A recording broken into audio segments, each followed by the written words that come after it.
శ్రీమాత్రే నమః. ప్రేక్షకులకి ఆ లలితాంబిక అమ్మవారి యొక్క అనుగ్రహం పరిపూర్ణంగా కలగాలని మనస్ఫూర్తిగా కోరుకుంటూ మనం ఈరోజు చెప్పుకోబోయేటువంటి అంశము ప్రధానంగా కుజుడు రాహువు కలుస్తున్నారు. 24వ తేదీ నుంచి మీనరాశిలో కుజరాహువుల కలయిక మరియు రవి గురువులు ఇద్దరు కూడా మనకి 14వ తేదీ నుంచి ఒక 16 రోజుల పాటు కలుస్తున్నారు. దీనివల్ల కలిగేటువంటి మంచి పరిణామాలు ఏమిటి, తీసుకోవాల్సినటువంటి జాగ్రత్తలు ఏమిటి, మనం ఆల్రెడీ గత డిసెంబర్ నుంచి చెప్తూ వస్తున్నాం. కాస్త యాక్సిడెంట్స్ అని, గొడవలని, యుద్ధాలని, యుద్ధం వైపు ఆసక్తి చూపించడం అని, అగ్ని ప్రమాదాలని ఇవన్నీ జరుగుతూ ఉంటాయని.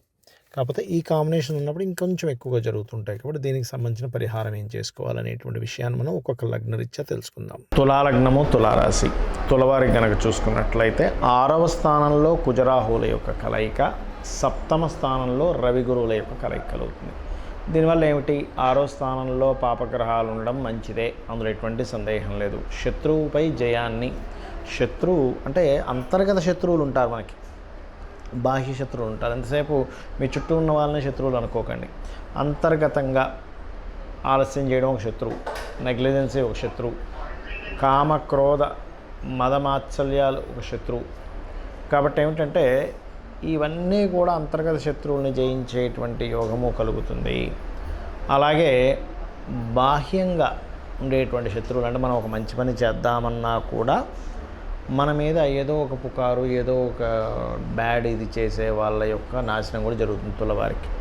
అయితే ఇక్కడ ఎంతైనా శత్రుత్వాలు పెరుగుతాయి కూడా ఈ కుజరాహుల వల్ల. కాబట్టి కొంచెం గ్యాస్ట్రిక్ ప్రాబ్లమ్స్ రావడము, ముఖ్యంగా వాటర్ తాగేటప్పుడు ఎక్కడైనా సరే నీటిని తీసుకునేటప్పుడు కాస్త జాగ్రత్తగా ఉండండి. ఇది మెయిన్గా గుర్తుపెట్టుకోండి. పోరాటం ఉంటుంది ఈ కుజరాహులు కలయిక ఉన్నంత వరకు కూడా. అంటే మే ఎండింగ్ వరకు ఈ కాంబినేషన్ ఉంది కాబట్టి కొంచెం పోరాట సంబంధంగా ఉంటుంది పరిస్థితి అనేటువంటిది. అలాగే మరొక విషయం ఏంటంటే ఇక్కడ ఈ మరి రవి గురువుల యొక్క కాంబినేషన్ ఉంది కదండి. అంటే ఈ 14 ఏప్రిల్ నుంచి మే 1 వరకు ఈ కాంబినేషన్ ఉంది. బికాజ్ ఆఫ్ మే 1 గురువు మారిపోతున్నాడు, అష్టమంలోకి వెళ్తాం. మీకు ఈ సంబంధం అనేటువంటిది పక్కాగా ఏదైనా సంబంధం కుదుర్చుకోవడానికి, వివాహ సంబంధించిన విషయాలు కుదుర్చుకోవడానికి, సామాజికంగా మీకు ఒక మంచి గొప్ప యోగాన్ని ఇవ్వడానికి, మరియు అదేవిధంగా పార్ట్నర్షిప్స్ ద్వారా లాభాలని, జీవిత భాగస్వామి ద్వారా లాభాలని, పార్ట్నర్స్ ద్వారా లాభాలని ఇటువంటివి కలిగింపజేస్తుంది. ఇక మీరు చేయవలసినటువంటి దేవతా ఆరాధన ఏమిటి, కాళికా అమ్మవారి యొక్క ఆరాధన చేయండి. కొంచెం శత్రుత్వాలు అనేటువంటివి కాస్త ఎక్కువగా పెరగకుండా చూసుకున్నట్లయితే, పెరగకుండా ఉండాలి అని అనుకుంటే కనుక ప్రత్యేకంగా ఇక్కడ ఈ కుజుడు రాహువు కలిసి ఉన్నారు కాబట్టి ముఖ్యంగా జంతువులకి ఏదైనా వేస్తూ ఉండండి.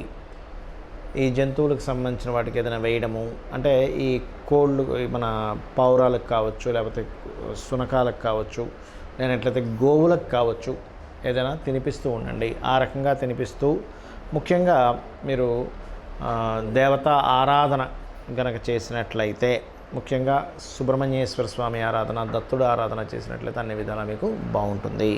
అయితే ఇప్పటివరకు మనం చెప్పుకున్నటువంటిది ఏదైతే ఉందో దీంతోపాటు చాలామందికి లగ్నం తెలియదు, రాశి తెలియదు, నక్షత్రం తెలియదు. మరి మీరు ఏం చేయాలి, ఎటువంటి పరిహార మార్గం చేసుకుంటే అమ్మవారి యొక్క అనుగ్రహం మీకు పరిపూర్ణంగా ఉంటుందో చెప్తానండి మీకు.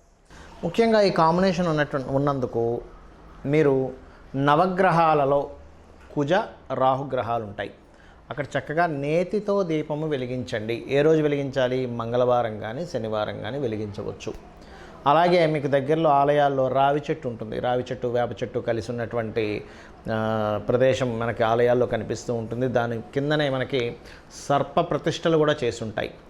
ఆ యొక్క ప్రదేశానికి వెళ్ళి చక్కగా భక్తి శ్రద్ధలతో పసుపు గంధము కలిపిన నీటిని ఒక గ్లాసులో కానీ ఒక చెంబులో కానీ తీసుకొని చక్కగా మీరు ఆ వాటర్ పట్టుకొని ఒక 3 కానీ 11 కానీ లేకపోతే 7 ప్రదక్షిణాలైనా సరే చేసి వాటి మీద అభిషేకంగా చేయండి. అప్పుడు దానివల్ల ఏమవుతుందంటే ఈ కుజరాహువుల కలయిక అనేటువంటిది కొంత సర్పదోషంగా కూడా చెప్తూ ఉంటారు.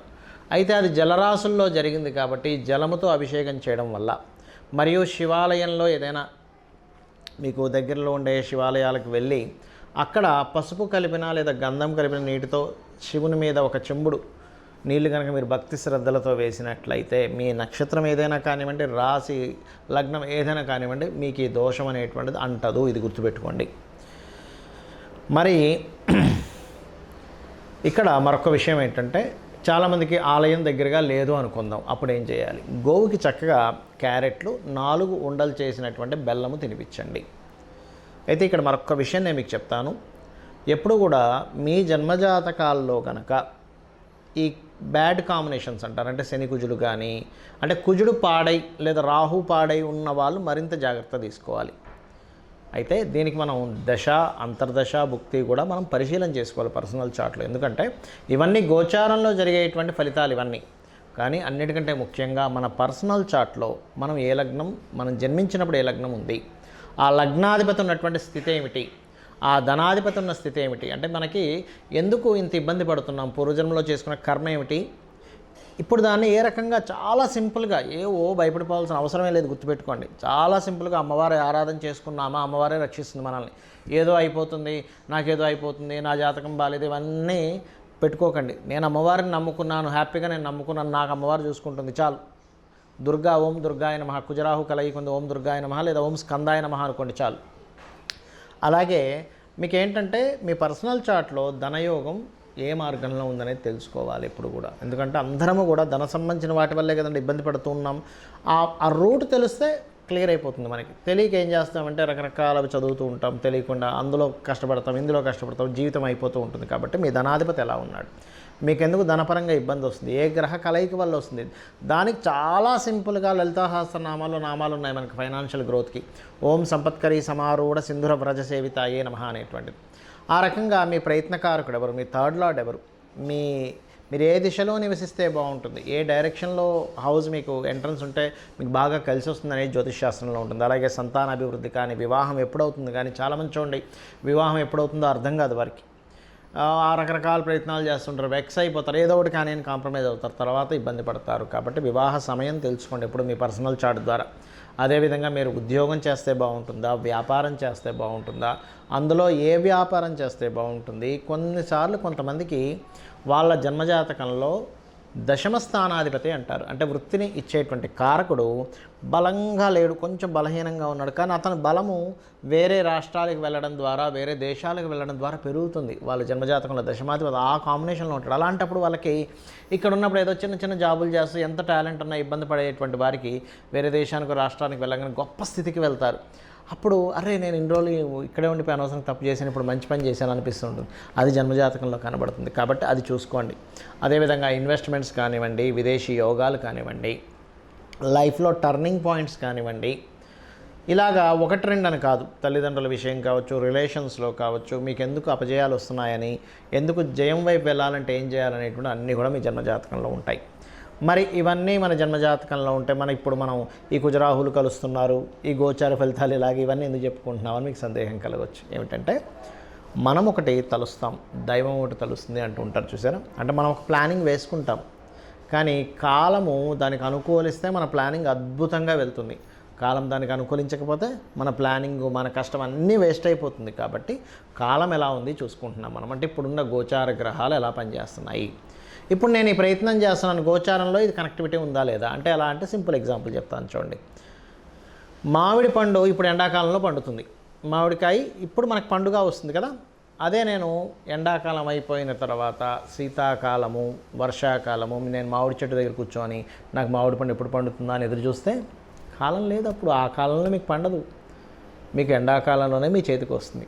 అలాగే గోచారంలో ఉండే గ్రహాలు ఇక్కడ ఈ గ్రహం పాజిటివ్గా ఉంది ప్రజెంట్, నువ్వు చేసే ఈ ప్రయత్నానికి దానికి కనెక్టివిటీ అవుతుంది, లేదా ఇక్కడ ఈ ప్లానెట్ నెగిటివ్గా ఉంది కాబట్టి ఇక్కడ నీ ప్రయత్నం ఫలించదని చెప్పడానికి మనం ఈ గ్రహాల కలయికలు కానీ, గోచార ఫలితాలు కానీ చెప్పుకుంటూ ఉన్నాము. ఈ క్లారిటీ మీకు అర్థమైపోయిందంటే మీ పర్సనల్ చార్ట్ ఫస్ట్ చూసుకుంటారు, కాలంలో ఎలా ఉంది బలం అనేటువంటిది చూసుకుంటారు, అమ్మవారిని పూర్తిగా నమ్ముకుంటారు. అమ్మని నమ్మిన వాడికి ఎలా అయితే అన్నానికి లోటు ఉండదో, అమ్మవారిని నమ్మిన వాడికి దేనికి లోటు ఉండదు. కాబట్టి అమ్మవారిని నమ్ముకొని మీరు పరిపూర్ణమైనటువంటి విజయాన్ని పొందాలని మనస్ఫూర్తిగా కోరుకుంటూ శ్రీమాత్రే నమః.